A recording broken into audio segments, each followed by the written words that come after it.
2 has entered the podcast. Welcome back, people, to Player 2 Has Entered the Podcast. I am your co-host, Michael Peterson, a.k.a. MC Paperstacks.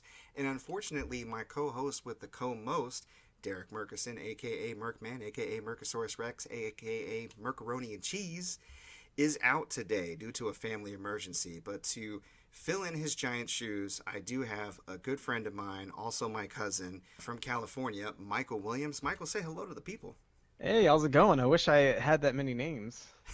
I'm feeling left out. They've been tacked on over time. I think one of my other cousins actually recommended macaroni and cheese, and it stuck. Stuck to the ribs, like some actual macaroni. Gotcha. So I got to earn it. I'm not even sure if I've earned it, to be honest. So, yeah, happy to have you on the show. I really appreciate you taking the time out. Yeah, no problem. Thanks for having me, man. Yeah. I know you've listened to a few episodes. You know how we do things. So let me ask you, man, how's your week going? What's going on with you? Oh, it's good. Just mostly been working, been trying to find, gaming deals wherever I can find them. Mm-hmm. Just kind of staying inside. A lot of uneventful things happening since March, pretty much. Yeah, I feel you on that. What do you do for a living? So I recently got a job at an animation studio called Titmouse Inc. They do stuff for Adult Swim, Fox, Cartoon Network, a couple indie games. They did Indivisible. They do like a bunch of animation stuff, and I'm working on a show called Bless the Hearts. It's on Fox. I'm a PA, and I'm working from home, so I got like 2 computers that I'm working from at any given time, and it's been fun. Okay. And PA, sound that out for me. What's that stand for? Production assistant. Production assistant, okay. Yeah. I thought, but I didn't want to say it and then sound dumb. Yeah. I don't know all the jargon. All I know is that when you want to sweeten something, that's an industry term for add sugar to. Absolutely. So you got to sweeten the deal, sweeten the script. You know it. Do you do any writing or animating, or is it just purely, what do you do as a production assistant, essentially? Yeah, so basically I just export stuff and take notes during meetings. So they'll do meetings like of animatics, which are basically stills of the actual episode before it's fully animated. So it's just drawn in black and white, and there's basically the storyboards.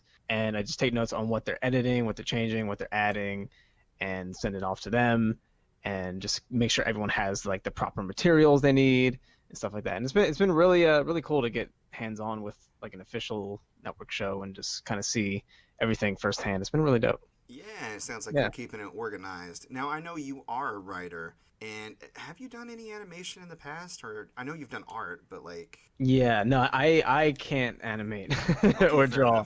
Fair enough. I just write for animation and webcomics occasionally. Cool. But yeah, I would like to learn how to draw a little bit. I'm not really trying to be an artist, quote unquote, TM.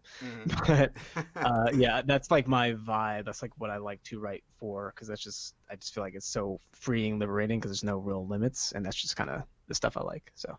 Right on. I've dabbled in a little bit of writing in the past couple of years myself. It's mainly been articles, editorials, reviews of games, stuff like that. I did a fun project where I wrote Yelp reviews for all the taverns in Skyrim. That's amazing. Yeah, and the mindset of like all the denizens of Skyrim. I should post that up somewhere sometime. But that's great. Yeah, it was a lot of fun, and just top 10 stuff like that. Most of the writing I did I run a gaming community at my job. It's getting really big. Like, it's only a few years old, but I think there's already over 500 members in the actual community. So yeah, I do a podcast for them too. So it's a nice, sizable audience. Got to keep it clean though. Make sure it's corporate friendly, of course. Yeah. But it's still it's fun to engage with other people. Within the love of gaming. There's a lot of people that range from like, I'm into jigsaw puzzles to I like mobile games to board games are my thing, and so I'm also kind of getting in that Venn diagram of the crossover we all have, in this thing we call nerd culture. Of course. So yeah, it's expanding. Well, yeah, not a ton happened with me either. I mean, man, this Corona, y'all, it won't let go. The Rona's real. So real, in fact. Did you hear that it got Batman recently? It did, which is kind of almost really good writing because bats, but. Oh yeah. So I appreciate the universe. Yeah, I appreciate the universe keeping it really consistent and thematic. Yeah. At the very least, but yeah, I never not put two great. and two together. Yeah, 3 days back on production for Robert Pattinson, and then boom, Corona. Yeah, I think maybe we should just maybe not film stuff right now if we can. I mean, I know it's easier said than done. You got budgets and timelines and stuff, but Yeah, I don't know, maybe hold off a little bit. it's tough. I think this is really exposing the bad setup that we have for Yeah. essential workers and people who go paycheck to paycheck. It's also really exposing that bigger businesses, the ones that sign the checks and have, the means to put on productions like this, Hmm. rather than hold off, take the L, even though they're all going to still be insanely rich, and maybe just adjust, start putting stuff out, like on a smaller scale or, streaming. No, they're just like, no, you should come back and everything's fine. And don't you love the theater? And won't you die for us? Right. It's just been insane to see like how hard people are hanging on to capitalism and not helping each other out. Yeah. So what are you gonna do? The Rock got the Rona too. His whole family. I know. I think they're recovered now, which is good. Oh, that's good. I I'm glad to believe. hear that. I believe. Don't quote me on that, Well, I feel but I like it think can't that's take down recovered. the Rock, but I don't know how robust his family is. Yeah, Maybe I don't know this. what he's cooking these days, but Yeah, yeah. I mean, what kind of kids does the Rock cook? We don't know. But I'm glad to hear that they're all doing well. That's great. yeah. I ain't trying to catch that shit. I mean, No. there's so much misinformation out there. Thank you, government. That I don't even know like what the lasting. I mean, when you catch it, do you ever really truly get over it? Are there lingering effects? Like, do is there something you can completely get rid of? Yeah, I think they're I've heard. still looking into that. Yeah, I've I heard so think much you're bullshit, man. more immune, but I don't know if you're fully immune. I think they studied on macaque monkeys Hmm. or whatever, and the antibodies like fought harder or something like that. I don't know. I'm not a scientist, but Yeah, man. yeah, it was like they had less symptoms or something. So I think they're still looking into it, but I don't think there's any real guarantee with anything yet. Yeah, it sucks. Derrick was actually going to come over so we could do the podcast in person for the first time since our first episode. Oh well. And we've hung out, his family and mine, once before. Like, we both kind of buckled down for the couple weeks prior and then got a cabin and just kind of hung out, just to get some human interaction, for God's sakes. Nice. Yeah. And, but then I was starting to second, when I heard about Robert Pattinson getting it, I'm like, it's just out there raging. It's just waiting on us, you know what I mean? Yeah. And I have some friends that are treating it seriously like me, and we're kind of cautiously like, should we hang out? And like, my wife had one of her childhood friends over, but they just hung out outside the entire time. Right. Like, she didn't step foot in the house, and I was just like, all right, well, I get it. So, Yeah. but at the same time, I'm craving human interaction. Oh my God, one of my friends was on my stream earlier in the week, and they're like, hey, do you want to try to like buckle down for a week and then maybe get together for a day and bike ride? I was like, yes, please, God, yes, come over. Can we hug? I just need a hug. What's a hug? I don't know. Not familiar. I mean, luckily, I got my family. Like, I'm luckier than most that me and my wife can work from home. And I got my young child. Hmm. And all of us get along. Because that's got That's to be great. rough. When you're locked in with your family and you don't like them. God, if I was Oh locked in man. with my family I grew up with when I was a kid, Dude. that would have sucked. Yeah. So, Yeah. I'm pretty lucky too. My roommate, we're best friends. We've been best friends for years, and we have no issues, and we're both on the same wavelength as far as taking it seriously. that's so And good. like we literally like clean as many groceries as we can if possible. Then anything else, we just leave it sitting in a little corner to avoid any surface to face issues if we can. I feel And you. like any packages we get, we let the cardboard sit if we need to, unless we absolutely need to open it, and then we just open it up and then wash our hands. And we're super on point. But I know a couple of people that are living with people that are not taking it seriously and just Hmm. having people over, just chilling or going to other people's houses. Oh Like my God. someone they were living with went to a party for a baby that was turning a month Hmm. old. And Oh I'm my like, God. do we need to have a party for this right now? Is now the time for a month? Are you going to do this every month? Like the 2 month party, the 3 month party? Like what is going on? Yeah, you So see how I feel selfish crazy. people are. No, you're not crazy. You see how selfish people are when they have events come up and they just can't help themselves. They'd rather risk Yeah. the lives of their loved ones rather than just take the loss. Like my Yeah. birthday's coming up next month. I'm not having a party. Yeah. I'm not going out. Like I'm going to take the loss on social interaction on my birthday this year. But people are like, yeah, like you said, they're having christenings and Yep. weddings and this and that and the other, and look at my new baby. Man, there Yeah. wasn't even no Rona when Ben was born, but the first 3 months I was like, get away from my tiny baby. I don't want you around with your sick, Okay. gross hands. So I don't understand like having a party with a baby that young because they're really prone to sickness. Yeah, especially for such an arbitrary event. He's turning a month. He's Ooh, not yeah, even a like year. I mean, at least make it something substantial. We're gonna take a risk. I know, man. Put a bunch of fucking pictures on Facebook and move on with your life. What are you doing? Yeah, something. Oh man, I don't get that at all. And have you ever taken care of a sick baby? I have not. I've It never taken care is of a baby. though. I mean, it's easy to imagine. Imagine taking care of a sick baby. A baby who is sick, does not feel good, does not understand why they don't feel good, and does not understand why you're trying to shove crap down their throat so they won't die. You know Yeah. what I mean? Yep. Like No perception.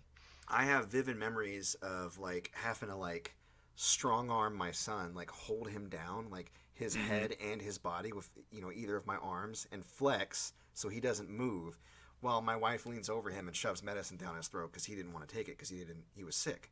Like when he got sick, he didn't want to drink, he didn't want to eat. So one of the things that happens to you, especially when you got the flu or whatever, you get dehydrated. And luckily now his little baby brain's working and he speaks English and I can talk to him and he understands like medicine's good, it makes you feel better. You want to drink fluids or you're going to feel worse. Like Hmm. I can reason with him, but you can't reason with a young child when they're sick. It is the No. worst. No. I remember being there. I remember being that sick child, and it was not. There's It no, felt like the end of the world. So there's no. just no reasoning. Yeah, exactly. Yeah, like I said, I got a whole lot going on. I did get a new chair. Very Nice. nice. Yeah, new gaming chair so I can sit at my desk, feel comfortable. Got my lumbar support here. Ooh, Treat just yourself. treat yourself with a new. Well, actually, I did treat myself sort of. My job bought the chair. Oh, treat Yeah.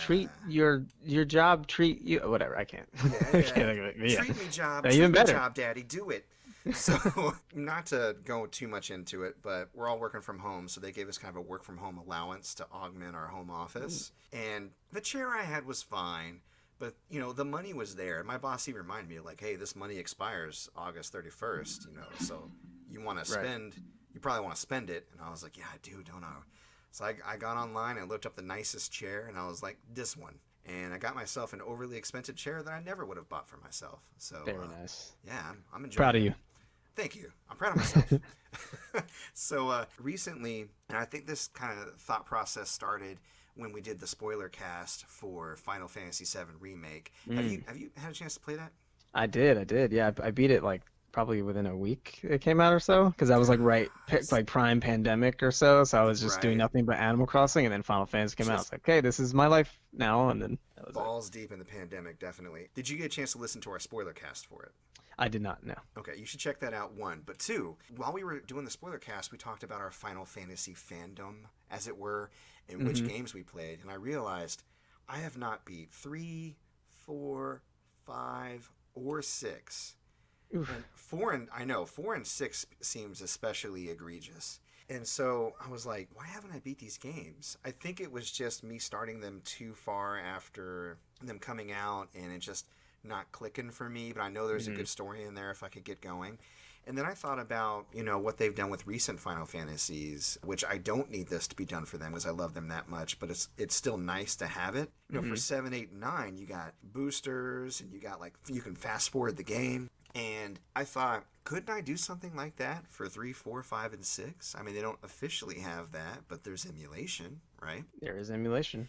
So what I did is, Oh. even though I have the DS copy of Final Fantasy 3, and I could totally play it legitly if I wanted to, so don't sue me, I I put it on the ROM on my phone, and then I modded it so I gained 4 times the experience points so I wouldn't have to grind. And I added a fast forward feature so I could make, because I don't know if you've ever played Final Fantasy 3, like the DS release, which is like the first time that you guys No. got to play it. I mean, it's got kind of like Final Fantasy 9 style graphics. They're a little chibi, but it's extremely slow. The battle animations, selecting, confirming after Ay, you ay, finish a ay. battle, like it's really slow. So that has been helping tremendously, and I've actually been kind of getting through it. So it's not something I'm like really focusing on, but it's on my phone. So a few minutes before bed, in between emails, while I'm on the can, whatever. I'm playing Final Fantasy 3. So Nice. the idea is I'll finish that, I'll go to 4, then on and so on and so on, and I'll mod each one to allow me a little bit of a smoother gameplay experience. And hopefully that'll help me finally get through them, and then I'll have those stories under my belt and feel a little bit more like a fan, if that makes sense. Yeah, I have a confession. I might lose my gamer card for this one, I so I won't pull it. It's apologize. okay. So I just literally like I think maybe a month ago or so beat Final Fantasy VII for the first time. The original one. The original Final Fantasy VII, Did you yeah. play that Because after or before the I remake? play I After, right? started yeah, well, I started playing it and then I got way past Midgar. I think I got to Cosmo like past Cosmo Canyon or so. Good. Okay. And then around there that's when I picked up the remake and then I went back to the original and went through it. And I've only played 7, 7 remake and 15. Okay. Those are the only ones I've ever played. So you weren't big on So, Final Fantasy coming up. That wasn't your jam. I I mean, you were more of a I always Nintendo kid, wanted right? to. Yeah, well, I was mostly a Nintendo kid. I mean, I loved Kingdom Hearts, obviously, and that was actually my first introduction to Final Fantasy. Nice. Yeah, which very weird introduction with Donald and Extremely. Goofy in Final Extremely. Fantasy. Yeah. I actually just made a tweet today. I was like, I wish I grew up with Final Fantasy first, so Kingdom Hearts as a concept would have actually affected me psychologically. Like, wait, what is going on? Oh, and it But did now because too. I grew up with it, Yeah. it's just kind of accepted. Hmm. But it's actually wild. I feel like we don't talk enough about how wild it is that Donald and Goofy know Cloud. Like that's really that's really It's weird to me. crazy. Yeah. Yeah, so those are the only 3 I've actually gone through. I've always wanted to try the other Final Fantasy games. Like I heard 9 is great. I heard 10 is amazing, Hmm.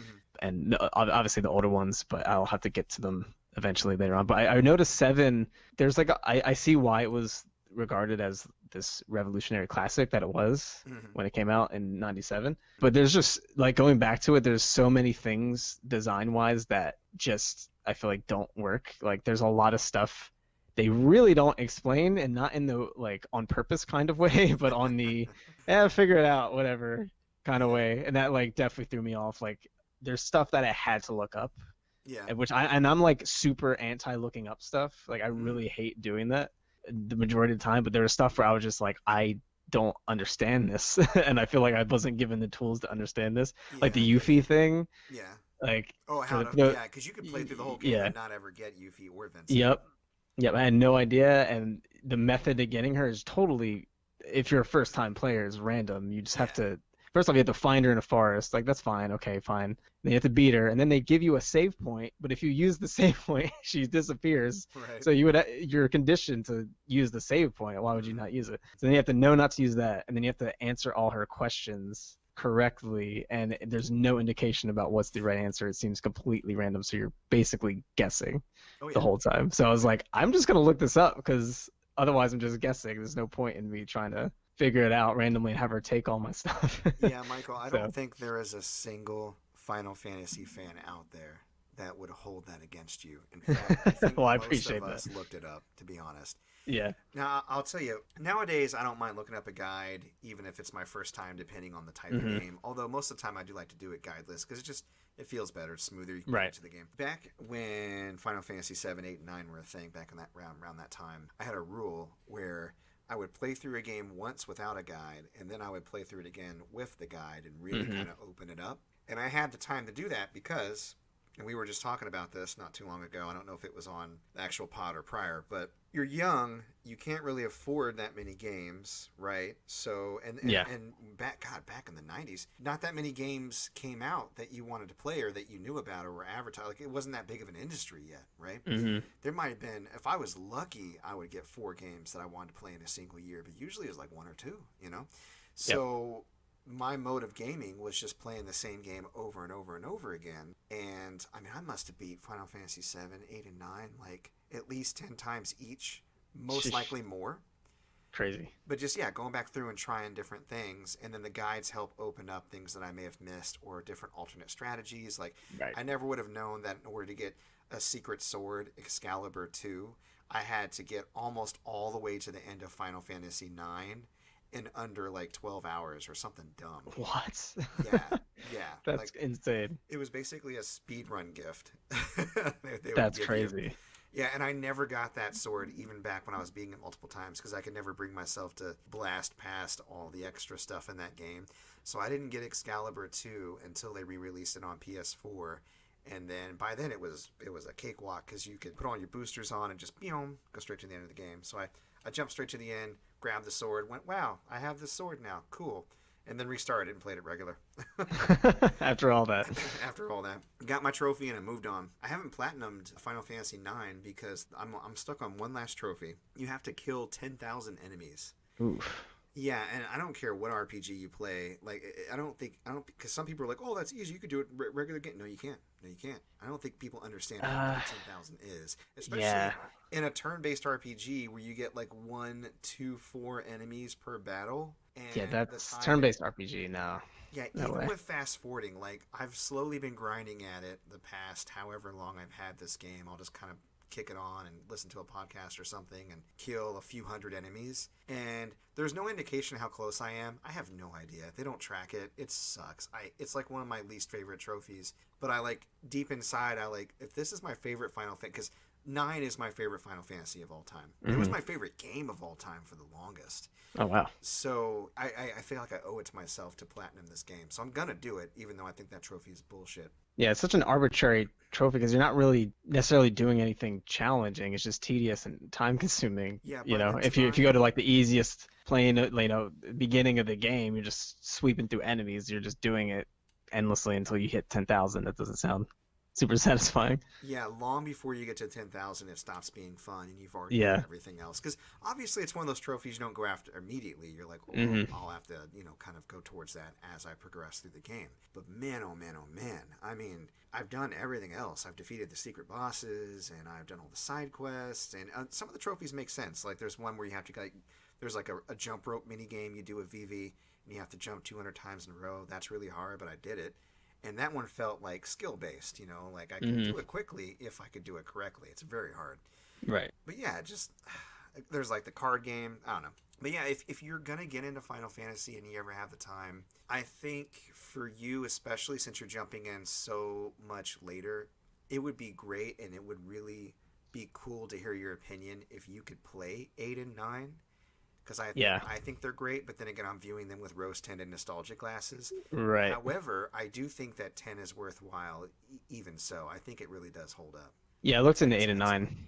Yeah. What's that? Yeah, I looked into 8 and 9 after I beat 7, and I'm obviously like familiar with. I'm a huge Kingdom Hearts fan, so I'm familiar with Squall and Yeah. for 10 like what's it called T- Selfie and Titus and yeah, Titus, yeah, or Selfie's 8, sorry. yeah. Sophie's Yeah, 8. Titus, Waka. Waka, Yeah. yeah. So yeah, I'm relatively familiar, but I have no idea what the stories are for those. So definitely want to check them out eventually, but just RPGs taking up time. It's I so feel you. hard. I feel you. I definitely do. Yeah. I've been watching Umbrella Academy. Have you seen that show on Netflix? No, I haven't. I heard good things? Yeah. Question mark. Yeah. That's pretty much it. Good things? Question mark. I don't know how I feel about it. I'm well into season 2. I think we got maybe 3 episodes left. It's just one of those like we're superheroes but we're total misfits type shows, and half the Hmm. characters you don't like, or there's some I really like and there's some I just really can't stand, and they're just constantly chasing after something that feels like it would be easy to solve if they would all get their shit together. It's just Right. so funny. And then you have that one person with the total OP power, but they never use it because the writers couldn't think of a more creative way of why they couldn't just solve all their problems with their power. Like, which I hate. The example is there's a woman in the crew that can rumor anything she wants. What I mean is she'll say, I heard a rumor, and then whatever she says to the person will happen. Like, I heard a Huh. rumor that you put down your gun and you walked away, and they'll do it, right? It's kind of cool. It's kind of like what's his name? Kilgrave, Yeah.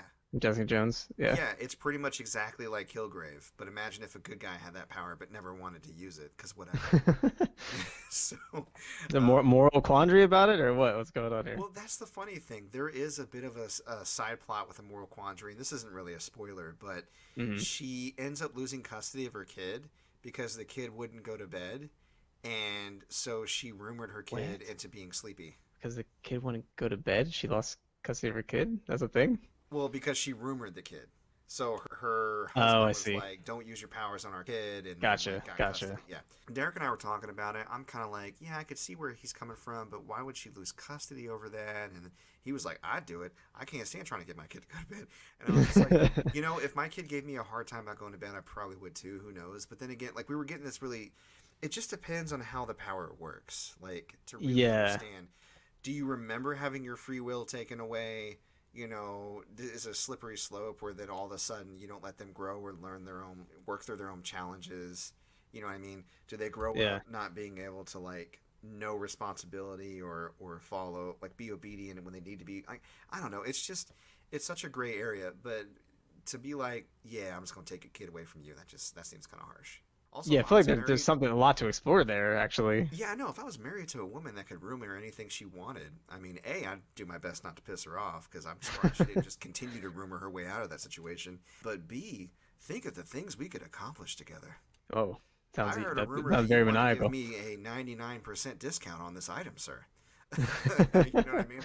Like I could just think about all the stuff that you can get. Well, I heard a rumor, officer, that you did not want to give me a speeding ticket. Yeah, So, that's a broken power, really. yeah, yeah. So the way they fix it is, she doesn't really want to use it. Well, big rip. Yeah. So if you like superhero shows where they're all like, oh, we're superheroes, but we're flawed human beings, check it out. I guess I don't know.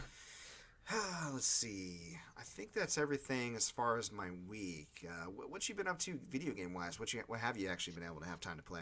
Yeah, I'm trying to do Xenoblade Chronicles Definitive Edition on the Switch. Probably, I don't know, 6 hours or so, maybe eight-ish. Okay, so Just you hit barely Garo scratched the Plains. surface. Yeah. Yeah, it's very early on. I've never played it before. I wanted to pick it up on Wii, but there was a point where it was just super expensive to buy. Hmm. I was just like, nope, that's not happening. Yeah. So luckily, we got this port. It's really cool. It's very British. Yep. Yep. It's one of Uh, those. and yeah, I'm digging it so far. They did some stuff. I won't spoil it in case some people are just now picking it up, but they did some stuff pretty early on. I was like, oh wow, they went there. They did that thing. Yeah. Well, no, I wasn't expecting them to do that thing. yeah. But yeah, I'm liking it. I'm trying to get through it. I know it's a really chunky boy, and I don't have chunky time, so I don't know when I'm gonna actually be able to finish it, especially considering, let alone the games I still have not finished that I have in my backlog, but all the games that are coming out in the next couple months or so Hmm. that I'm probably gonna want to prioritize. I don't know. So I'm afraid Xenoblade might end up being one of those games that, especially for RPGs, that I pick up and then I try to go back to later, and I'm so lost because it's an RPG and it's really dense. Oh yeah. Worst genre to go back to after you put it down for a while. Oh So yeah. yeah, we'll Especially see. Xenoblade But in particular. Any yeah, Xenoblade title. Oh my god. it's big. It's big.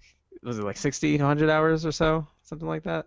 1600, you said? 60 to 100. Oh, 60 to 100. 1600, yeah, I would Yeah, I was like, not Jesus even touch Christ. it. Easily over 100 if you want to do all the side stuff. Right. Easily. Yeah, I Now, probably won't do all the side stuff. I'll probably do some extra stuff here and there.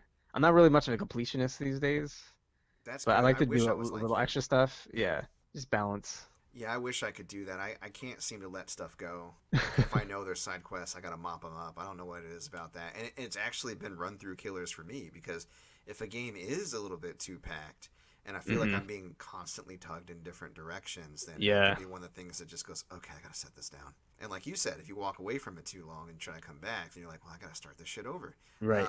I actually have the Wii version. I got around it being too expensive by getting the United Arab Emirates edition. Oh, Yeah, interesting. Isn't that UAE. region locked? It's not region locked. The Wii is not Oh, region locked. I thought it was. Weird. Yeah, no. So try getting a foreign version of the game as long as it has English, and it did. It had English, so it was the regular game. It just was a different region, and I got it for mucho cheapo. So Nice. I think I got it for like $20, something like that. While it was like running, like you said, for God, what was it running like 80, 100 at one point? Yeah, between 60 and 100, depending. Yeah, which I'm sure the prices kind of step back down again now that they have re-released it on the Switch. Yeah. That's like the double-edged sword. Like people are like, release Skies of Arcadia for Switch, and I'm like, yeah, that'd be really cool, but also don't because my GameCube copy is worth a lot of money. But I mean, I do want more people to be able to play that game. Skies of Arcadia Yeah, is a great RPG. I've Did you heard it play was that? great. I have not played it. Oh, Sky Pirated, man. That's an expensive boy. Yeah, it's expensive, boy. Yeah, it is. Yeah, I had a buddy who had a Dreamcast, so all the good Dreamcast titles I got a chance to either Nice. know about or actually play for a little bit. So as soon as them ports came out, I scooped them up. Very So I got nice. like Grandia 2, which was a terrible port on the PS2, but the HD collection came out, and that was nice. I got, of course, Skies of Arcadia. A lot of people hated it, but when Shenmue HD came out, I had a good time because I only played Shenmue for a little bit on Dreamcast, but it had already imprinted itself on my brain as such a good time. Yeah. That, by today's standards, it's garbage. But I mean, there wouldn't be any Yakuza without Shenmue. Right. I firmly believe that. So I was able to actually beat Shenmue for the first time, like I think last year or the year before. I can't remember exactly when it came out. I think it was last year. And Wild. I could recognize that it was like busted and old, and what the hell is wrong with this whole like day-night cycle and forcing me to have to wait till the next day to continue the story. But Hmm. I still had a really good time with it. So I don't recommend it to everybody, or if I do, I'd recommend it with caveats. I feel like sometimes you can go back to a game, and sometimes unless you play it in its hay, it's over for you. You're just gonna have to admire it from a distance. You know what I mean? Yeah, I played it for the first time recently for my old gig. I would like do Facebook streams for this company, Mm. and it's just a different game every there's 2 days out of the week. It's a different game. And I played Shenmue, and it was such an experience that I never thought I would have in a video game. Just yeah, I didn't get that far. It was only like a couple hours, Yeah. but it was just so. I definitely recommend playing it with a group of people Okay. just to see the just the how things have aged and just how awkward it feels by today's standards. I definitely 100% recognize that, it was revolutionary for the time, Oh for my God, sure. was it? Yeah. Yeah, But you're right. but It's a relic. It's yeah, that's an interesting angle. Like, hey, everybody, come over and check out this old thing I found. yeah. Um, let's watch this train wreck called The Room. Oh, hi, Mark. Hi, Mark.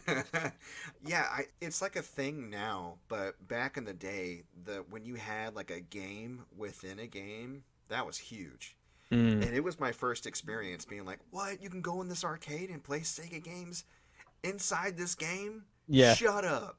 Like I had never played in-game emulation like that. And then of course you had like what Animal Crossing had those Animal NES Crossing. games. Oh, God, I Um, wish they would bring that back. That yeah, was so good. I So know, nice. I know. I mean, it doesn't. I mean, with the virtual console and everything else, it kind of feels a little niche, but that was so Yeah, cool. I used an action replay to unlock all same. of the NES Same. games. You know what? You know what's an interesting fun fact about me and Zelda? The first time I beat NES Legend of Zelda, like both the original quest and the Master Quest, like the Mm, second run through of the game, on Animal Crossing. wow, Yeah, I don't know that's why. pretty wild. Yeah, just at the time, that's the copy that I had more readily available. Yeah, I mean it's a good Animal Crossing is a great emulator. It's an amazing emulator. I'm surprised they didn't get more into hacking. Maybe put more NES games on there somehow. I mean, we had that special memory card that came with it. Maybe there's a way to do it. Yeah, maybe. I never Yeah, I really know there's looked a into it. couple of games that weren't officially released, and you had to use Action Replay to get them. I forget which one. Yeah, I like think Zelda was one of them, right? Wasn't it? Mario's Woods, maybe, I or forget. I don't know. It's good. Yeah, Yeah. So very I good. still have that. Still have the memory card. I got the game, and I could bust it Same. open, and yeah. So little piece of history there too. Okay, so yeah, Xenoblade. That pretty much it as far as like what you're getting into. Sounds like it because you're time consuming. Yeah. I just keep buying games and not playing them, mostly just for the shelf or just for, Steam library. I do have, so I just actually, speaking of new furniture, I just bought like a bunch of new shelves for my room. Mm-hmm. So now I have a separate dedicated retro standard def setup, Nice. and then I have, the HD modern setup. And so now I just have like Pokemon Puzzle League in my N64, and if I'm like on a quick break or if there's something I don't need to do right away for work and I'm just kind of waiting to hear back from someone, I'll just like pop in Puzzle League, do a few rounds. If you've never played Pokemon Puzzle League, highly recommend it. Okay. It's just Panel de Pon, but with Pokemon. Fair But enough. yeah, it's really fun, very nostalgic, and definitely probably my favorite puzzle game. You got yourself And a I got CRT for that setup. yep, Nice. got a CRT, and I just got like one of those switchers, those buttons. So I have like, okay, channel one, click it, and then that's like I know the what you're talking about. N64, and then I was like, I'm gonna do the Wii, and then I click six, and then boom, it's right on the Wii. It's amazing. Yeah, Yep, I had one of those from way back in the day. Like I got one that actually is labeled too on the front. So there's like a little nice. slot that says GameCube, one that says PlayStation, Xbox, and all that. So I used to just Dope. press the little button and switch to the AVs. I love those. I was trying to find something similar for HDMI because I had a setup where I didn't have enough HDMI like inputs to have Hmm. everything plugged up at once. I couldn't find anything like that though. Yeah, that's probably harder to get for now, at least. Yeah, for now. Cool. Yeah, speaking of N64, God, my white whale with N64 it still remains, and I know that you probably recall this from many years ago during like a Thanksgiving vacation. I still Uh-oh. haven't beat Mystical Ninja starring Pokemon. Yes. I don't think I've beaten it either, I love that actually. game. Yeah, That it's so game, good. that game has one of the top coolest walk cycles for their characters I've ever seen. Like you just It's take so good. EBC Maru, like the chubby ninja, Yeah, and yeah. like when you walk slow, he just kind of prances around and puts his hands up, and then when you walk a little faster, he just literally starts to skip.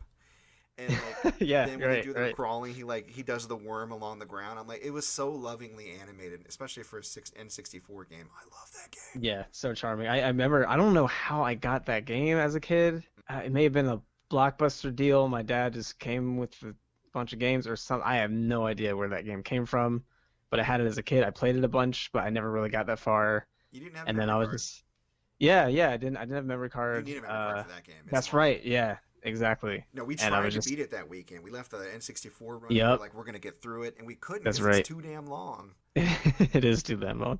But Anybody yeah, has a chance. I mean, N64 emulation is a fucking nightmare. Everybody it knows is. it's just rough. But if it ever gets better, that's one of the first things I'm going to. Because I actually have the cart too. I just don't have a classic N64, and they shot up in price. They used to be, you can grab one for like $40, and nowadays N64s seem to go for a lot more. So Yeah, it's that time now for N64 and GameCube.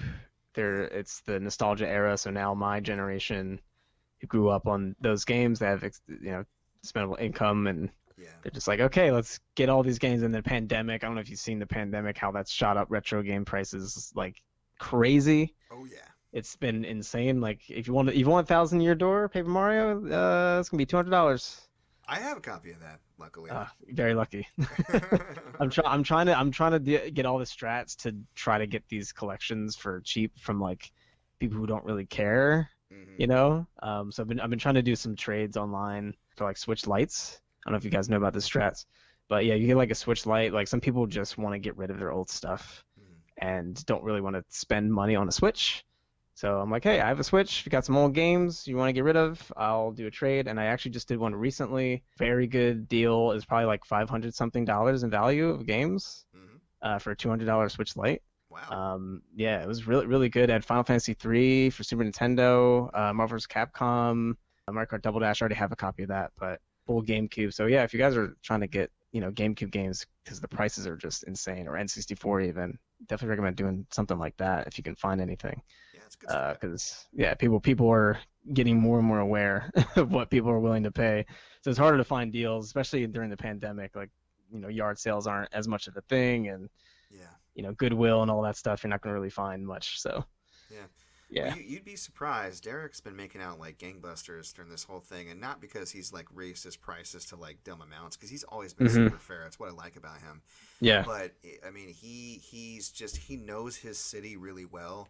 He knows all the spots. All the people at the pawn shops know him by name. They'll give him like big groups of stuff they don't want to price just for free. He Crazy. knows all the like the neighborhoods to go and hit yard sales up. He's on all the like the neighborhood pages and the groups. Like he takes thrifting very seriously, and he does it Yeah. very well for himself. So definitely a guy you want to have in your corner. And I know I think I talked to you before about reaching out to him, but Hmm. he's definitely open with sharing those secrets or just selling stuff to you outright. Like it's one of those things where I know a few tricks myself, and I've put in the effort over the years as a collector. But now I'm just lazy. I'm like, hey Derrick, man, when you're out, can you see if you can find a copy of Speed with Keanu Reeves for me? He's like, yeah, I got you.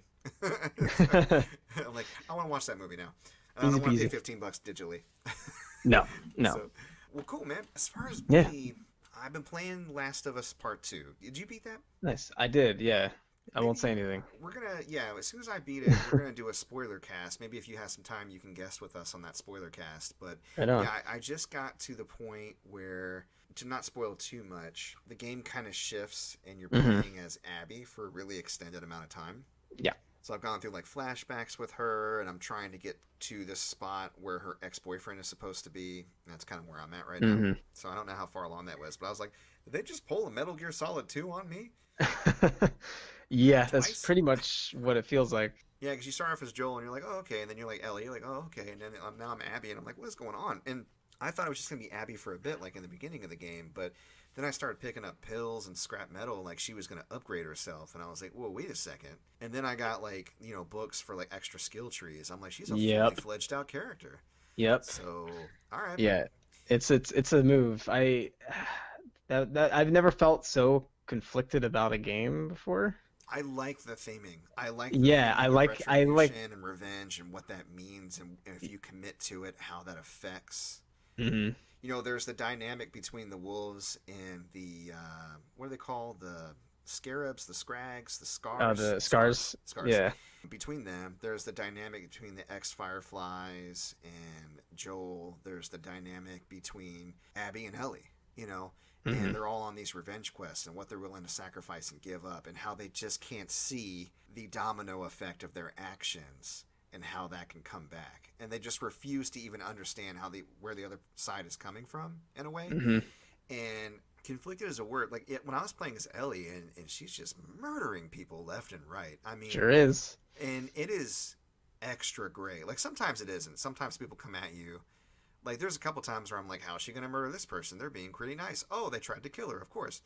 But like, so in that way, some of it kind of felt a little forced.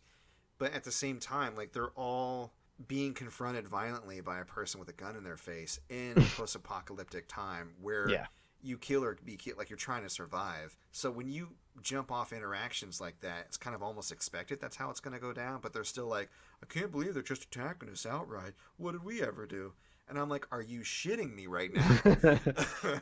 Yeah. So yeah, it's interesting. I do really enjoy the back and forth between combat sections and then just the set pieces, the dialogue between characters going to different parts of post-apocalyptic Seattle, the museums and things like that. It's been really cool. I have a lot of fun. I actually have more fun sometimes engaging in the social aspect and exploration than I do with combat. But what I really like is for those who have that combat boner, they have that separate section of the game where you can just replay your encounters and like get a quote unquote higher score, like do better or Yeah. whatever, or practice encounters. So if you just want to get in and get some action going, you can go to any encounter you've already been through in the game and just replay through it if you want. And that's Yeah, it's a great addition. I love that. I kind of almost wish that they would same with set pieces, but I feel like that has less replay value. I feel like once you've been through a set piece once, like once you've finished exploring like the dinosaur museum or something, it's not like you really need to do that again. No. So yeah, I'm loving the game. I'm not sure how much I have left.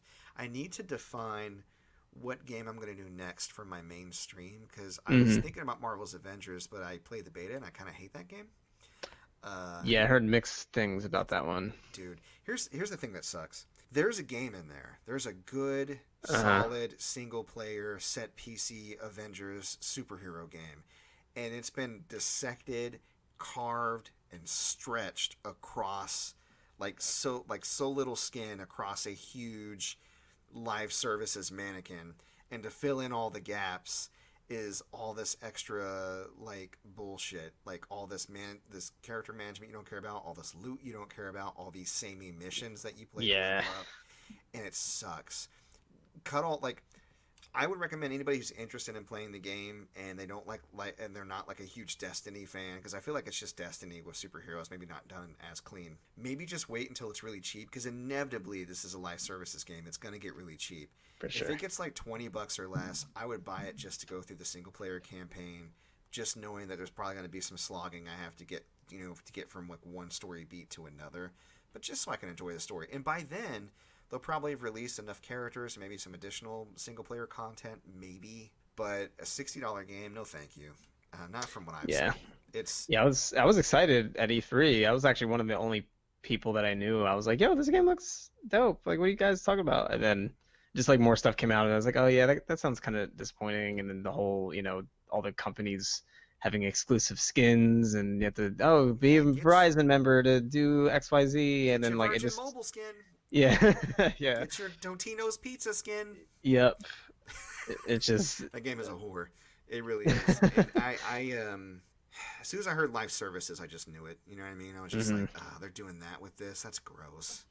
So yeah, I was expecting like a Spider-Man type thing with this game, and I was almost actually hoping it was like the same universe, because I know they were talking about doing a shared Marvel game universe. Right. And they were like, oh, there's a special superhero that's only on PlayStation. I was like, okay, it's probably Spider-Man. It's probably PS4 Spider-Man. And in PS4 Spider-Man, like Peter mentions is that the Avengers are in the West Coast. And, this game takes place in San Francisco. Yep. Ooh, I wonder. And now I'm just like, probably not. Probably not the case. it might be the case, but at the end of the day, I don't even know if it really matters. I don't want to Yeah. connect them anymore. Like, and that's Yeah. also that's what sucks. I don't. We were talking about this too. I don't like that they've made Spider-Man an exclusive to PS4 because people are like, "Oh, that's cool because the PS4 players get to play as Spider-Man." No, Xbox PC players don't get to play as Spider-Man. Yeah. They get charged the same amount for the same game, but with less content. Yep. And Spider-Man's free, right? Yeah, no, that's the thing. Yeah. If you play a PS4, you just get Spider-Man. And so what they did is they made 2 separate games, and they make 2/3 of the people, if you want to like even out all the platforms, I don't know.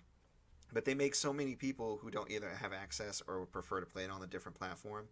They're forcing them to play less game for the same amount of money, right?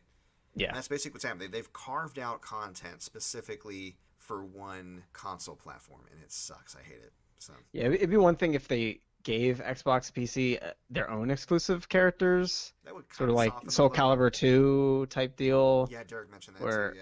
yeah, or like Yoda and Soul Calibur for Xbox and Darth Vader and Soul Calibur for PS3, or I forget if it's reverse maybe, but yeah, if there's just one console having one exclusive character, especially not just one exclusive character, but like But Spider-Man.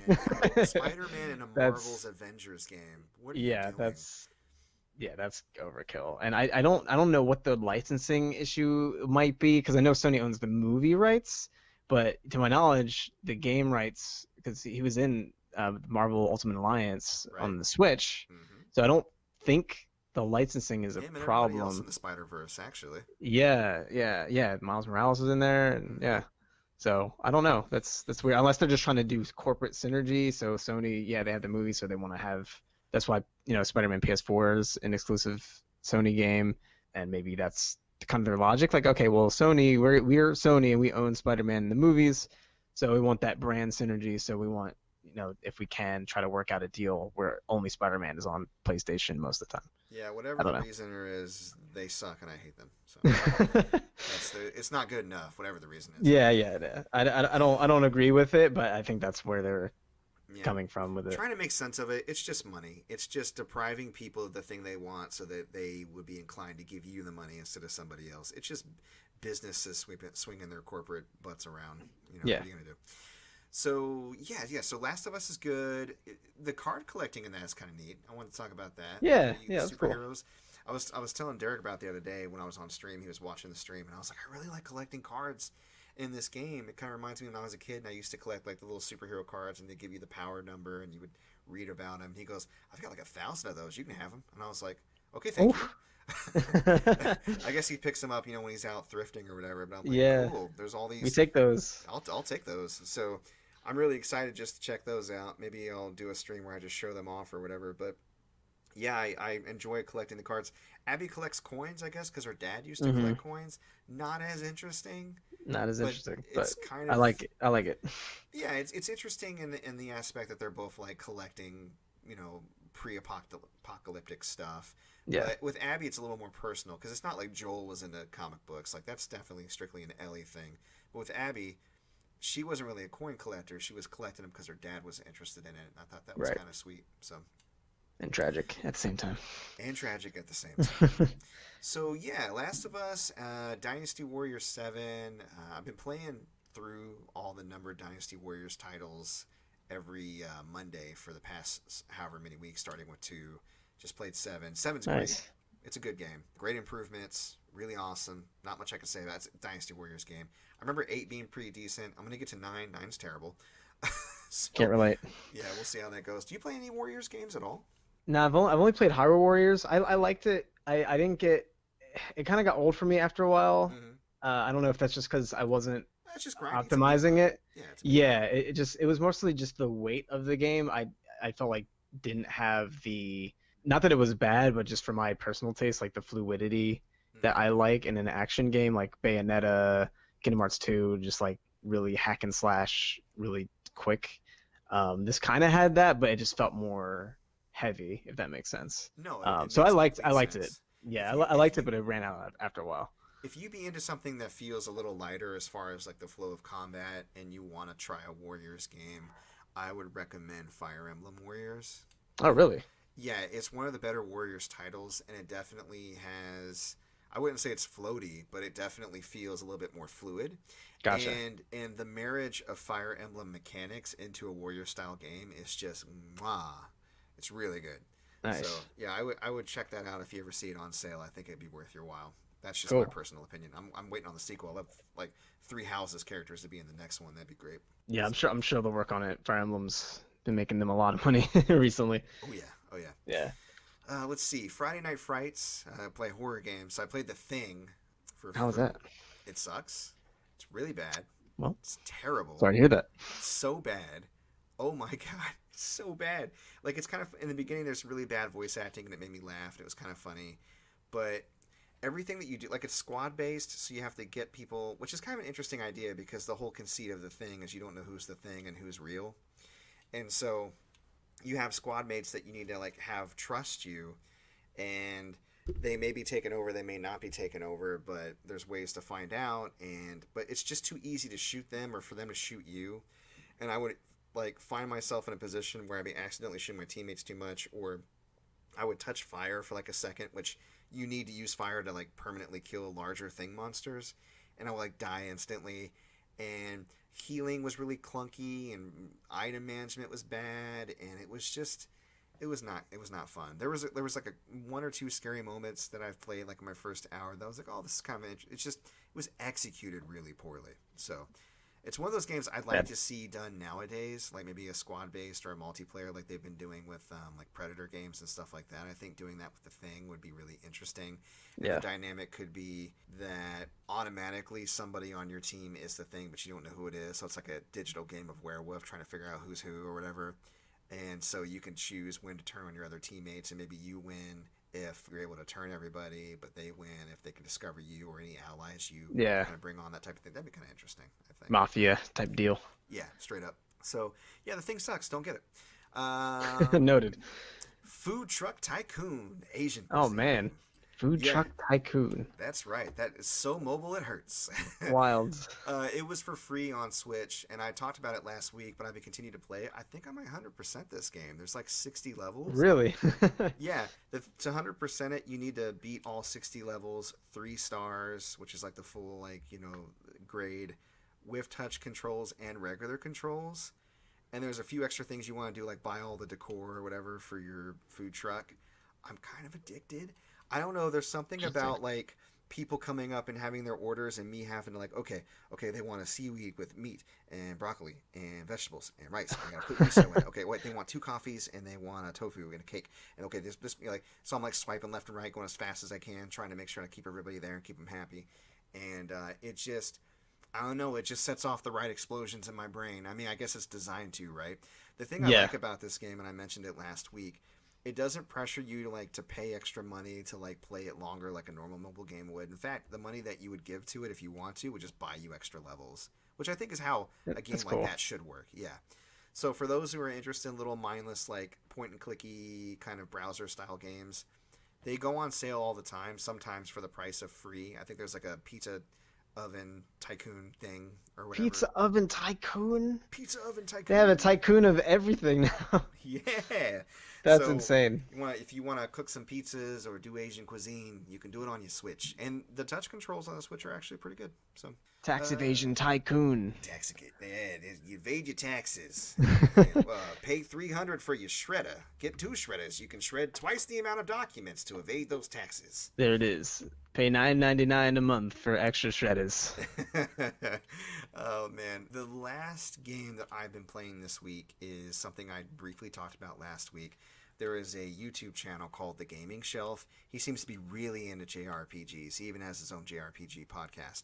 He did a top 10 JRPGs, and the first game in his list that he mentioned was a game called Tokyo Xanadu EX Plus. He described it as a cross between Persona and Ys, and then I didn't hear anything else because I was already online trying to buy it. Ooh, interesting. So I love Ys, and the developer of Ys, Falcom, and I think Access also, but I know Falcom for sure, they made this game. So Okay. there's already a lot of like parallels and similarities to Ys there, but it has like a school days aesthetic. Like you go to school, you have social interactions, but then you do dungeons, of course, because through plot, like special powers, we got to fight the underground from the monsters, whatever. Persona. Yeah, exactly. It's you can definitely tell it wants to be Persona. There's a coffee shop in it that sells curry. There's like Oh funky wow. music that plays. Oh You have my god. three like personal stats that raise like wisdom when you read books or kindness when you do errands for people. Kill and dethrone God at the end, I'm assuming. We'll probably eventually kill and dethrone God. There aren't as Naturally. many gods and demons. Like it's not because that's the really cool thing about Persona is like it's like God Pokemon. Right. But it's not really that. But that's where it kind of leans more into ease with the combat. Like you're just doing action RPG stuff, which you'd probably dig, and Nice. picking up gems and stuff to make yourself stronger, whatever. It's not as good as Persona, but then again, what is like when you play this and it tries to be Persona, it just reminds you how good Persona is because Persona has those extra touches. Like everybody has different walk animations, or they sit down differently, or their personality affects them in certain ways, and the writing is really tight and really good. This game isn't bad. Like I think if you're gonna imitate a game, imitate a good game like Persona, and if you Of get course. anywhere close to it, you're good. And I'm having a lot of fun with it. I wouldn't set the bar that it's as good as Persona, but I think that's Okay. a high bar. I think it's as good as any Ys game though, and I love Ys. Like Ys 8 is like Lacrimosa of Dana. That's one of my favorite Switch RPGs of all time. Yeah, I haven't Derrick got played me it. turned on to that. Oh, it's amazing. Oh, it's so good. Nice. So good. If you ever get a chance to get a copy of that, sometimes it'll go on sale on digitally for like $30, and it's totally worth it. So Nice. Yeah, I'm gonna check that out. yeah. So that is what I've been into. Man, this is. I thought maybe we'd have a shorter episode. We've already run an hour so far. Man. Yeesh. I guess it's just Jeez. catching up, Mike. It's been a while, buddy. Yeah, seriously. Like I said, I'm glad we were able to catch up. Well, let's get through it. We got gaming news. I know you saw that Mario Direct. I did. First thing in the morning. Yeah, what you think about the Mario Direct with the Marios and things? The Marios. Oh yeah. I liked it. I thought it was a good direct. Obviously, I'm still craving a general direct after it's been a year, but that was definitely. I mean, I'm a big Mario fan, so that was very welcome. Keep dropping the little baby directs, yeah. Little yeah. babies, I yeah. feel you though. I feel you. Yeah, yeah. A year since like the big general, not a mini, not a partner Just showcase. Like Get yeah. that big direct all over my face, please. Yeah. now. Yeah, I know what you mean. Yep, but yeah, I like the direct. There's a lot of really cool stuff. I think the Game & Watch is pretty neat. If you're a collector, cute little thing. I might end up picking that up potentially, just to have. I don't know how much I'm gonna use it, but I just feel like that's like a cool little collector's thing. Yeah, I feel like it's gonna be about $50 or $60. I'm not Yeah, I sure. think it's but 50. I know if you don't, you're not gonna get it. Yeah, It's yeah, gonna get picked up and scalped and all that. exactly. Yeah, I'm just looking at like the Super Nintendo Classic and the NES Classic and what happens, and Nintendo just released it and then they just stopped. So now it's like $100-something if you want to get it. I'm gonna definitely try to pick that up now in case there's ever a time where I'm like, man, I wish I had that because I kind of wish I got the Super Nintendo Classic when it came out. Now it's like in Scalp City. So Yeah, I got an extra one. Maybe I can sell it to you. oh yeah, might talk about that after the podcast. Yeah, I got two of them because I wanted to hack one, but I wanted to make sure if I hacked it that like if something went wrong, I still had one. And Right. And the hack went great actually. So I have a little hacked SNES with a bunch of Super Nintendo games on it. It's great. I mean, it's not hacked FBI. It's fine. It's a normal Super Nintendo Classic. I hacked Nothing it about so it's hacked. good, FBI. No. Um, Yeah, but we but- don't know what hacked means. No, It I could don't mean know. I anything. don't know what you mean. Yeah. Yeah.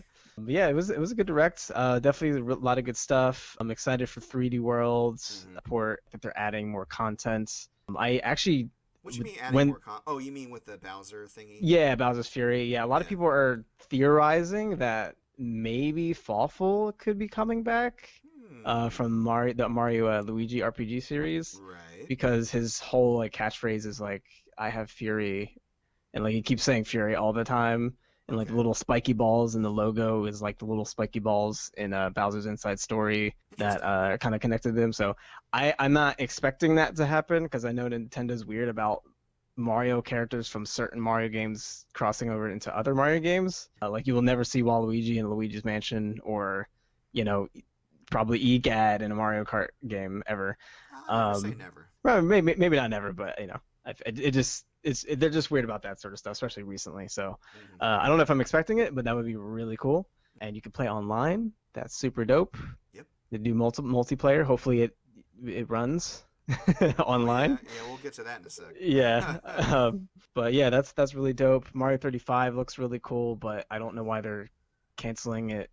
Like Mario Battle Royale is just an amazing idea, Let's talk but they're about going to that. get rid of it in March. Yeah, because Like, they're why? also going to get rid of the digital and physical versions of Mario 3D World in March. What the hell? Yeah, They're Disney vaulting their games now. That's Disney Vault is bullshit. I know that they've done this before for other collections, but I feel like the difference this time is two main things. I feel like one, Mario Sunshine alone is very hard to come by. Hmm. If you want to get a copy of Mario Sunshine, it's like $70, Hmm. and they never re-released it anywhere else, much like a lot of their GameCube games, which is a whole nother discussion. Yeah. But so that the Sunshine alone is like, this is a really big deal, especially if you've never played Sunshine, because I actually have never played Sunshine. Oh, Yeah, it's pretty good. It's hard, but it's pretty good.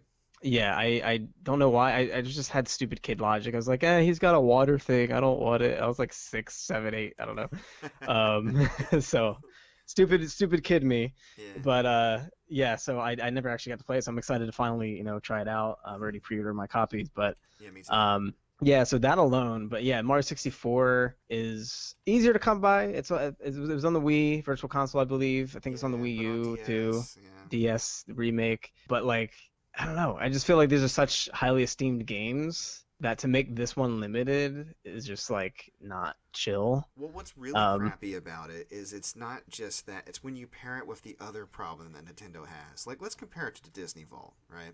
Mm-hmm. So you got Little Mermaid coming out in '89 or whatever the fuck it came out, right? We'll just use that as an example. And we know it's going to go in the Disney Vault. When you went to the store, you weren't worried that you wouldn't find the Little Mermaid because they stocked it well. Right. Here's the problem with Nintendo is unless you're pre-ordering like you and I were smart enough to do because we know what's up. Yeah. If you try to just roll up in a store and buy it, you know what I mean? No. Like, it's going to be scarce. Yeah. They're going to send like 3 copies to Target. It's going to get bought up by scalpers anyways. They're going to hold on to it after March and go, hey, look what I found. Yeah. And, I mean, you can get it digitally. That's the thing that bugs me, though, is something like a digital copy of a game that you can reproduce infinitely, and you're just arbitrarily cutting it off like it's the fucking McRib. You know what I mean? Yeah, that's the second thing right there. It's just... I hate that. Nintendo's always got a Nintendo, man. They simultaneously bring me so much joy and piss me off at the same, like, ooh, Nintendo, why do you do the things that you do? Yeah, it's like wow, how do you do the things you do? And then also it's like why? Yeah, why? It's the weirdest dichotomy, Nintendo. I feel like especially like post Wii era, like something shifted in their approach. Yeah, I think so. Yeah, I don't know. That might just be me perceiving it differently, but I feel like once they hit the casual market really, really hard, like more than usual with the Wii, I feel like they had a cultural shift, and I feel like their approach hasn't been quite the same since. I also feel like it's their lack of, wanting to keep up with modern times with technology and online and stuff like that. Yeah. But yeah, the other thing too is like the games are on the go, and you can't do that even if you have the originals. Like that's a whole, big selling point in itself. So this is the only place you could officially play, these games on the go, at least to my knowledge. Well, Sunshine and Galaxy. Yeah, 64. Yeah, I guess you got the DS, but even then, that's a different version. Some people don't like that version as much, so I don't know. Fair. Yeah, I don't know. It's a weird choice. I think the stocking thing, we'll see what happens because it is going till March, so that's a long time. So hopefully, it's probably gonna sell. I mean, who got at least 10 million, right? Like, Yeah. it's gonna sell ridiculous. So hopefully they'll be able to keep up. But given the Ronas and how not prepared the Switch stock has been, and even now, I mean, it's pretty hard to get a Switch. It's not like as nearly as bad as it was in March, April, but it's it's not like you could just walk into the store and get a Switch. No, you definitely have to keep an eye out for when they get restocked or whatever. Yeah. Yeah, keep those alerts alerts set for that type of stuff. Not that I'm looking for a Switch, but I see when they come up, and they come up fairly often. Just you have to be ready. Yeah. So we'll see if they learned or not, or if they're more prepared. But if the Switch this year is any indicator, I don't know. It's kind of scary. So if you can get it now. I just feel bad for the people who really want this collection, who just cannot afford it and may not even be, especially since we're in a financial crisis right now. Like, there's going to be a lot of people who cannot afford this and will not be able to afford it by March. Like, I know there's been plenty of points in my life where I 100% would not have been able to buy this game. Right. Like, definitely. There were quite a few games where I missed that I had to buy like 6 months to like a year or two after it came out because I just couldn't get it right away. That's good. That's good. So I feel bad for those people, and hopefully they can at least like re-release each game individually, but then it's like hopefully it's not $60, and then also that's kind of Yeah, a weird bait to like say, hey, you can't right. get this after March, and then they release them anyway individually. So I feel like it's a lose-lose there. Yeah, no, they're definitely because that's the thing. When I saw like that part at the end of the direct, they show the 64. Like, oh, they're putting 64 on Switch, and then oh, they're putting Sunshine. Now I was thinking in my mind, these are probably going to go for like $40 each or something stupid. And then I saw they were putting them in a collection. I was like, oh, well, that's Right. actually kind of worth it. I think I might, I already went started like look up where I could pre-order it and whatnot. Yeah. But you're right. Like they'll probably go and like re-release them separately again, and they'll probably be like 40 or $50 each or something dumb. And that's just the way it's going to have to be for some people. Yep. And you bring up a good point that not everybody, especially now, has that kind of money. Exactly. There's this really weird divide in the country right now, and it has to do with where you were at before, like pre-coronavirus, and if your job, your living situation, like where you were at in your life was coronavirus proof, right?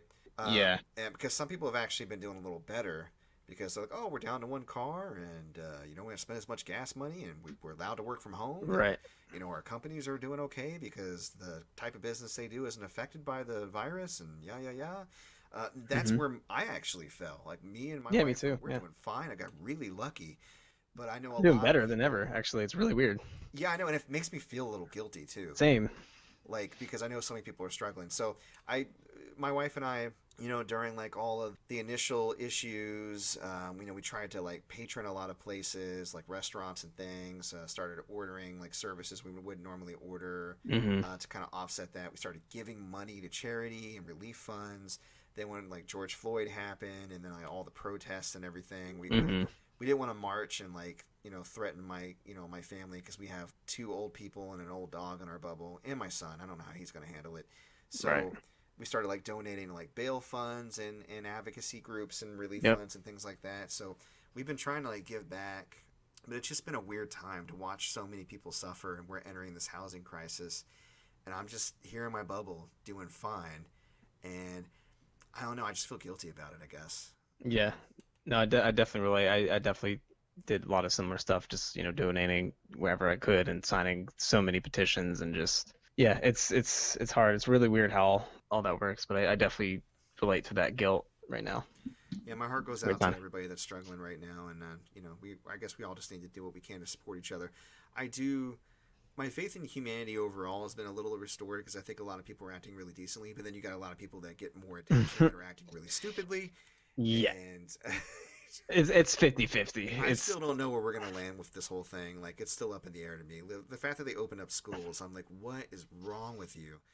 So, Yeah, I get that to an extent because you have, people who might be essential workers that don't have anywhere to put their kids, yes. and like they might be in like lower income Yeah, that just speaks to the situation. issue with like what we talked about But earlier, big businesses and how they're handling it. right. They're like, no, come into work, fuck you. Yeah. No one should be without the safety net they need to get through something like this. And we're the richest country in the history of Right. this, and somehow we're handling it way worse than other people. And I don't understand it. Like our Yeah. greed is so embedded into our supposed success in this country, and I think we're about to hit a bubble that's about to burst. You know what I mean? Like Yeah. it's going to come to a head one way or another. So Yeah, the I'm just wondering where major I'm going to end up after all this is said and done. I'm concerned for my family and people I care about, but Of course.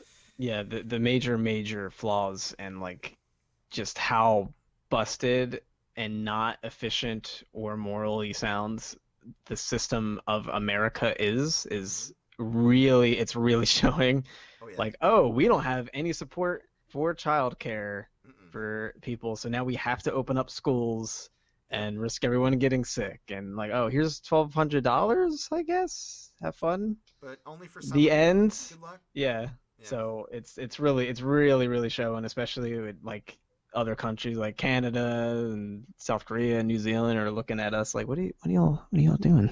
What's yeah, going on? yeah. What's the problem? Like, you guys have the money. What's going on here? Yeah, we have the So resources, but the rich of this country have a stranglehold on what's done with it. I mean, they've bought everybody that can make a decision on our behalf, and it's like voting no longer matters. Still voting, but I don't Still voting. feel as Reluctantly revolutionary as I used to about voting. I just go, Yeah. well, maybe this might make a dent. I don't fucking know. So, Yep. That's how it feels. yeah. All right. Well, moving on But to. Oh, sorry. Go ahead. Mario. Yeah, Mario. Moving on to happier Mario news. That's all. That's all that matters, right? Play video games. Cheer yourself up. Animal Crossing. Woo. Yeah. So yeah, aside from Nintendo's bullshit, the Direct looked cool. I was really into the Mario Kart VR or augmented reality. Yeah. Yeah. Like, so you got that little Home car circuit. with the camera on it, and you can control it with your Switch, but you can ride it around in your house. That looks dope. Really cool idea. I don't think I'm gonna get it because I don't really have the space for it, and B, I don't know. It's $100. Oh, it is I don't need that $100? bad. I didn't know Yeah. how much it is. Is it $100 for both cars or just So for one? for one car, so basically the game is free. You could download it on the eShop, I guess, and then each car is 100. Wow. Okay. Yeah. So I don't know. Maybe I'll wait till Christmas or something if they're still available. Because again, Nintendo. Yep.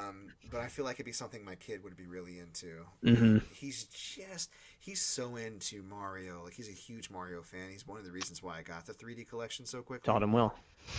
Yeah, but he's in this phase where he is really afraid of failure, and while we're trying to break him of it, but like, he's working on his letters in school, and if he messes up writing one of his letters, he just flips.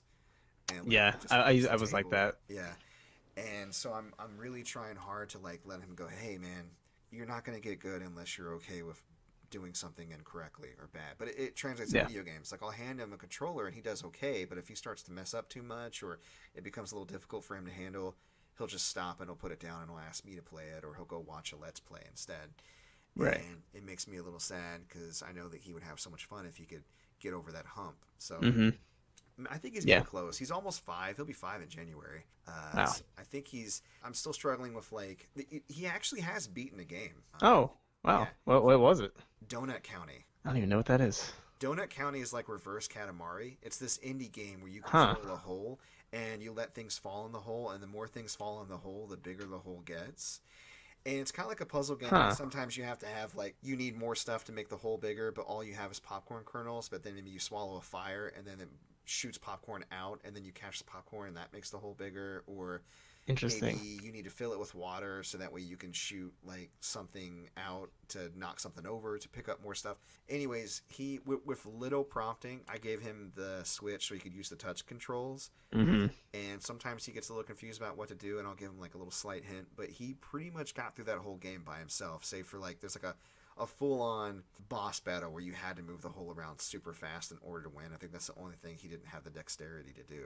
But I was Right. very impressed with him. And he did That's that. awesome. I mean, he wasn't 4. I think he was like 3 when he beat that game. What? I don't think I beat a game until God.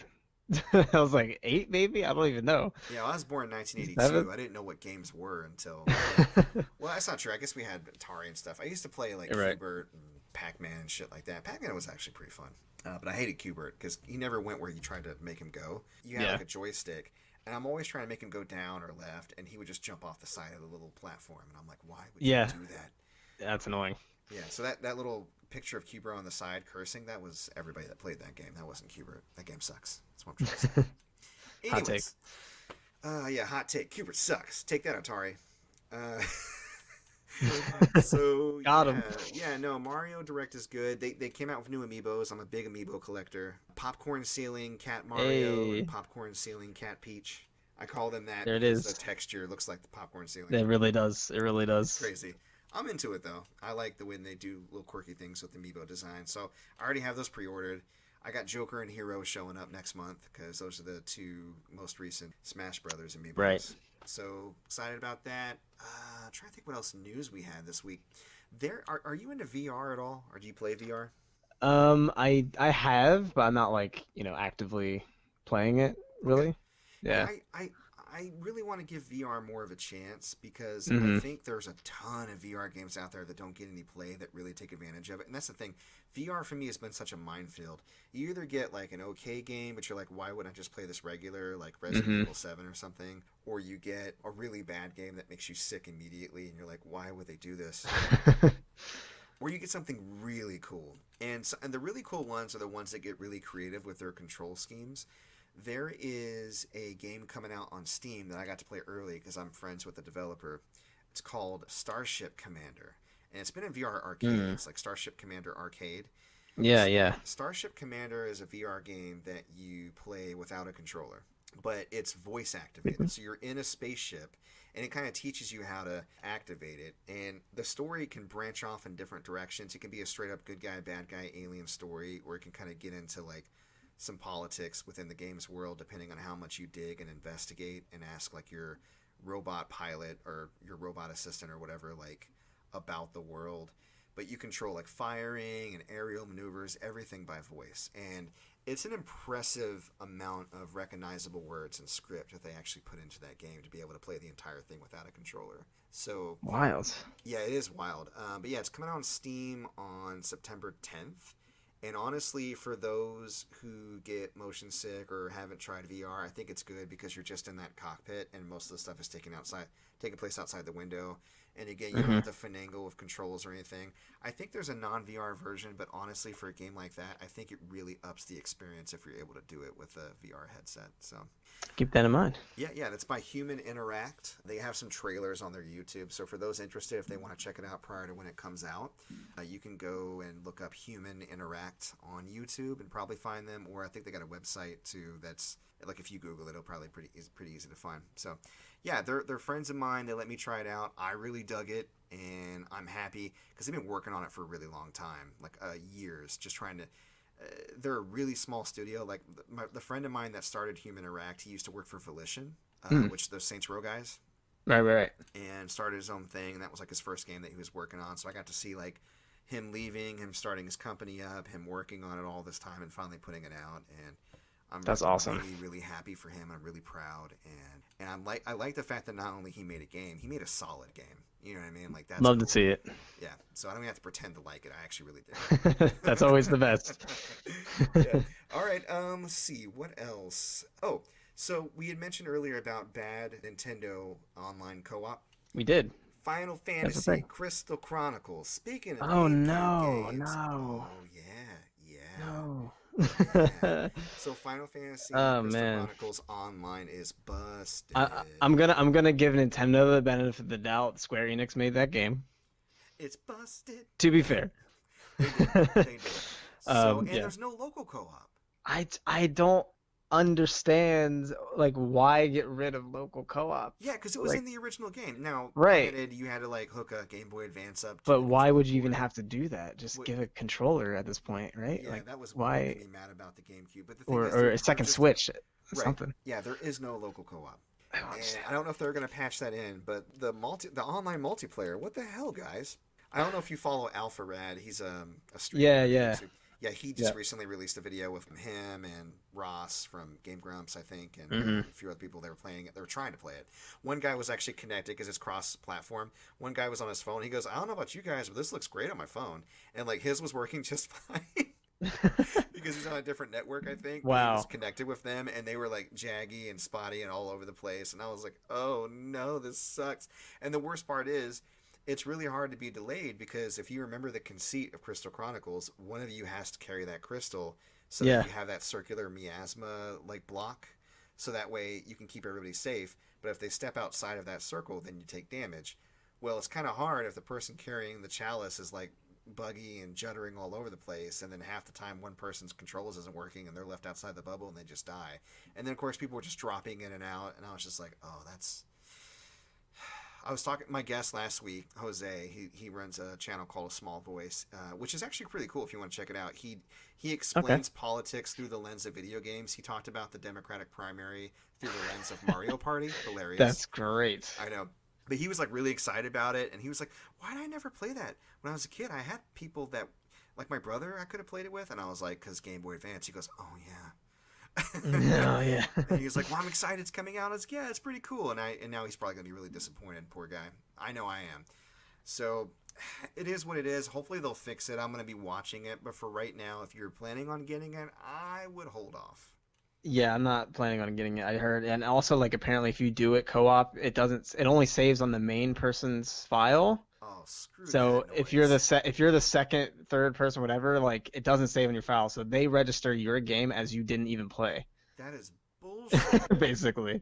How does So that? Wow. yeah, so not a great look. It's also angering too. Is like I didn't really have a lot of stake in this particular game, but obviously it's objectively frustrating. But like I've been getting really into like the GameCube, like the state of GameCube right now. It's really fascinating to me because it's Yeah. just like this weird place where not only is there a nostalgia boom for it, but also, and obviously the pandemic, but like if you look at the GameCube and a lot of the major hidden games of that system, you cannot get any of these games anywhere. And so now we have like this game was like one like, oh, finally, like this game's coming to modern platform, and now we have Yay. this problem. So now Crystal Chronicles on GameCube is probably still going to be however much money it is. It's probably not going to go down. Mario Sunshine, same thing. It's like a limited time, and also apparently it's not compatible with the GameCube controller, and you don't have like the analog triggers obviously for Flood. So Mario Sunshine's probably still going to be like $50 to $70 on GameCube. Like there's just so many exclusive experiences on that system, and I just wish Nintendo and other companies would just move them over more. They did Wind Waker, that was great. Yeah. They did Luigi's Mansion, but like Wind Waker Paper was a Mario great Thousand point. Year Door, Great point. Pokemon Colosseum, XD, Yeah. just like so many amazing bangers, and they're just stuck. They're just stuck there. God, yeah. Colosseum and Gale of Darkness were great games. Yeah, I remember. it's so I mean, good. I kind of still have them. The thing is, you keep naming all these games. I'm just like looking over, like, yeah, they're still over there. Do I feel- have that one? I don't Yeah, even know. yeah. Yeah, no, I got a GameCube not first. I got it a little bit late, but it was still Mhm. kind of within the generation, and then just ran through and got all the games I missed. And I must have just hit that sweet spot or that window where they were affordable, but they weren't. They had Mhm. completely disappeared, and I was just knowledgeable enough and lucked out to like reach out. Now there are some rare ones that I never got a chance to Right. grab, but I got for the most part I got pretty much all the big boys, Melee and all that. So Mario Nice. Kart, yeah, and that system treated me well. I never understood why even until the Switch, like after the GameCube, why I didn't just get a Nintendo system right when it came out. I've always been either a PlayStation or an Xbox person, Mhm. and Switch was the first one where I got it within a year of its release, and I'm like, why haven't I been doing this all along? Like the Switch is such a good system. It's so good. Like it's a bit of a port machine, but they're great ports. It is. And the main games are good too. Like you think about all the exclusives, Mario Odyssey is a masterpiece. Fire. Breath of the Wild, masterpiece. Absolute fire. Technically not exclusive. It's on the Wii U, but we don't talk about that. Whatever. Three Houses, masterpiece. My Haven't my played it, game but I've of heard the great year things. for 2018. Oh my Oh, god, wow. it's so good, dude. Just all these Man, games. 2018, really? Yeah. Above Spider-Man and God of War and Oh, you know what? 2019. That's when it came out. yeah, I don't remember what year Yeah, it my came bad. out. No, you're right. I don't know if it would have beat maybe, but I don't know. But no, it was Yeah. 2019 when it came out. My bad. I think it was 2019. I don't I'm pretty sure it remember. was 2019. Yeah, I always get that confused, but because it came out further away than it did, but I think it was Right. 2019 when it came out. But it was my game of the year for that year for sure. But yeah, it's just so many good games in that system. It's great. It's amazing. Speaking of the system, there's some deals out there for those who are looking to get a few Switch games. Oh, yeah. So we can get into game deals. Super Mario Maker 2 is $39.99 at Amazon and Best Buy right now, and so you'll sometimes see games go for or Switch games go for $10 less, especially if you go get them at Walmart. But Yeah, Walmart. Yeah. $40 for Super Mario Maker 2 is kind of a steal. I'd pick that up, and they're going to be augmenting it and adding a lot more content to it pretty soon. So get ahead of that, I would say. Yep. Let's see, Horizon Zero Dawn, the complete edition, so that includes the Frozen Wilds DLC, is $12.99 right now on PSN. So if you haven't played Horizon Zero Dawn, first of all, do that. You fucking shoot robot dinosaurs with a bow and arrow. It's amazing.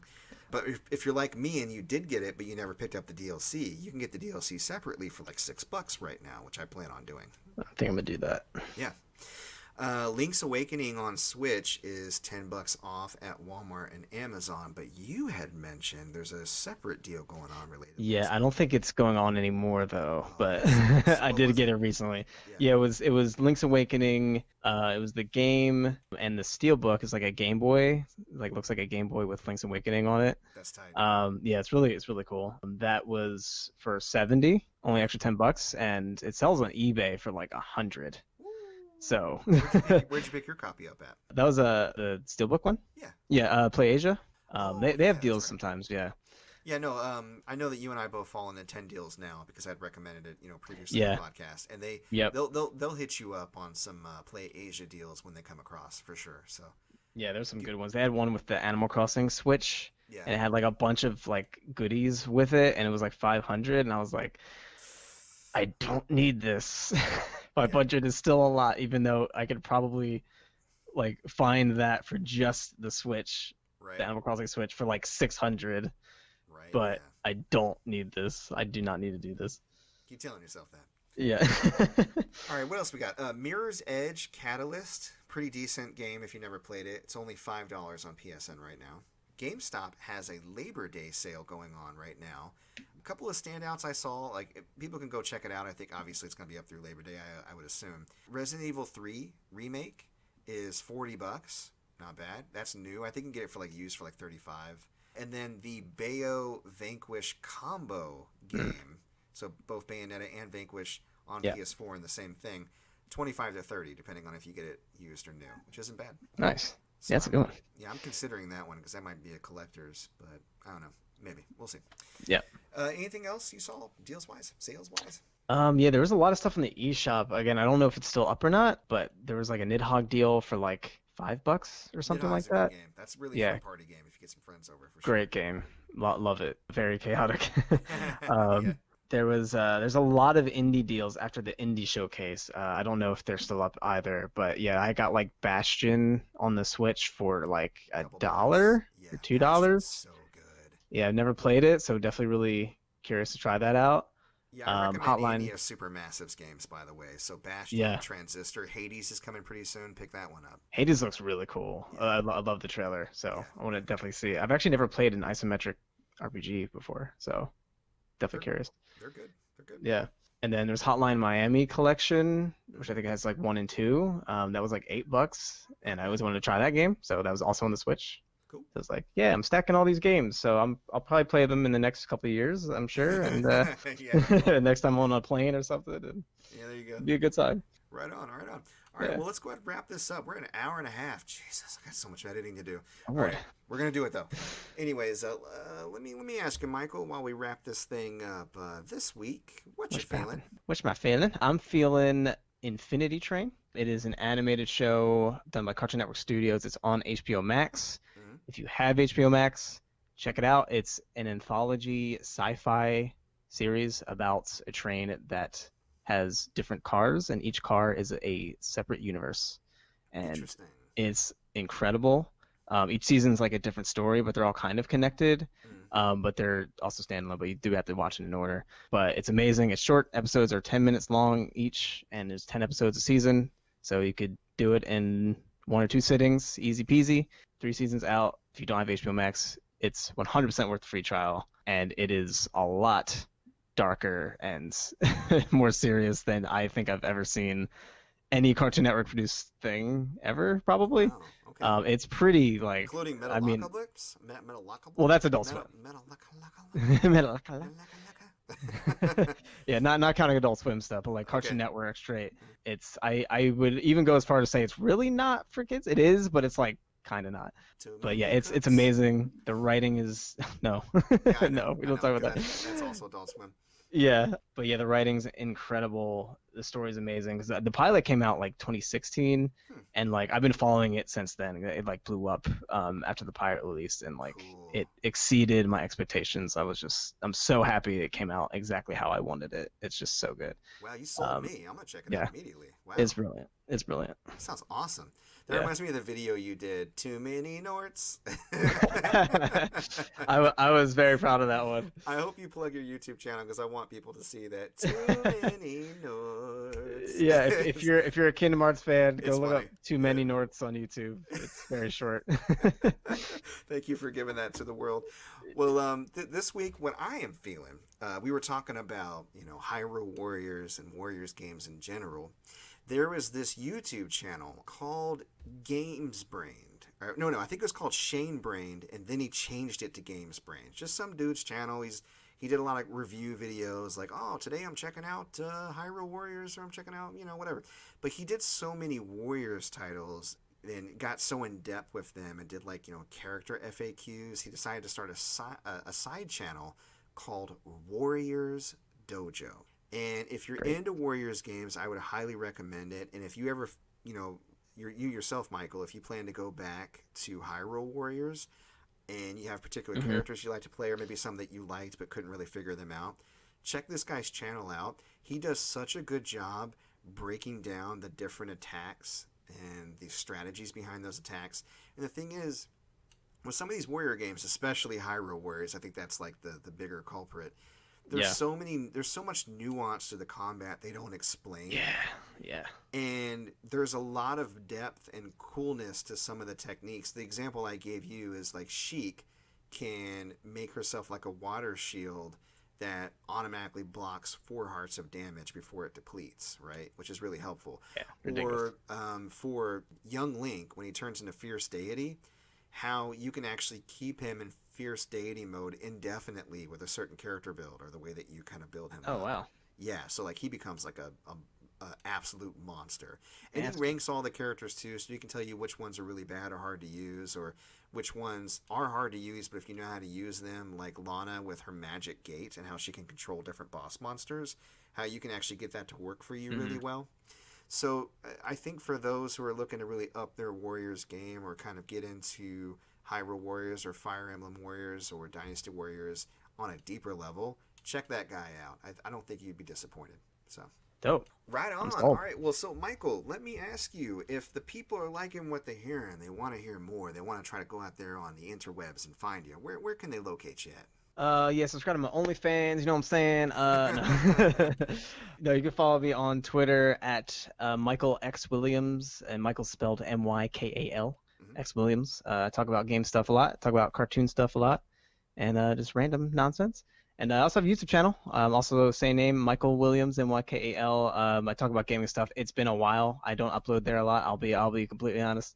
The stuff you do have there is solid, though. Yeah. Oh, thank you. Videos, yeah. Yeah, if you like Kingdom Hearts and Smash, that's like the bulk of it. A couple little Pokemon sprinkled in there, but yeah, hopefully I can make some stuff again soon. But it'll probably be pretty sporadic. I'd love to get back into streaming at some point. Yeah, again, that same name. That remix you did of Punch Out was dope. Thank you.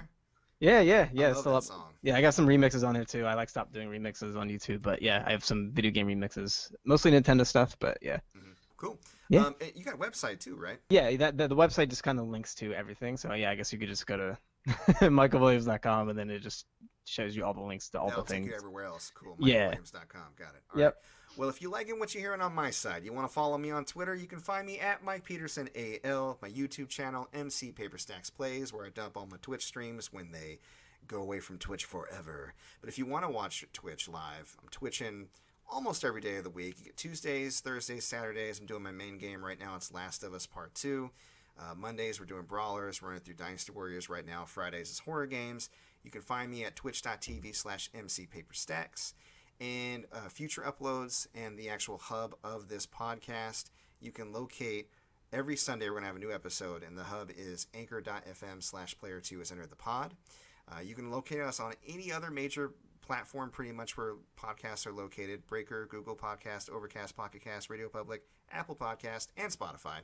If you have any questions, stream suggestions, you want to do a shout out, you hate the show and want to tell me all about it, whatever, you can email me at mcpaperstacks@gmail.com. If you're on Facebook and you want to join a Facebook gamers group, I run one of those as well, facebook.com/group/indiegamers. That is our show. Woo! That is our show, and I'd like to appreciate you coming out and listening to us, and thank you directly, Sir Michael, once again, for stopping by. Yes. And, yeah, no problem. Thanks for having me, man. And doing what you can to fill the void in my heart that was left by Derrick's absence today. Miss you, Derrick. But miss you, Derrick. We did record a spoiler cast for Ghost of Tsushima recently, so Derrick and I are talking about Ghost of Tsushima, spoiling the shit out of it. I'll probably upload that this Wednesday or Thursday, so be on the lookout for it, and of course I'll tweet out about it once it is up. That's all we have. We'll see you guys next week. Have a good one. Bye-bye. Bye, guys.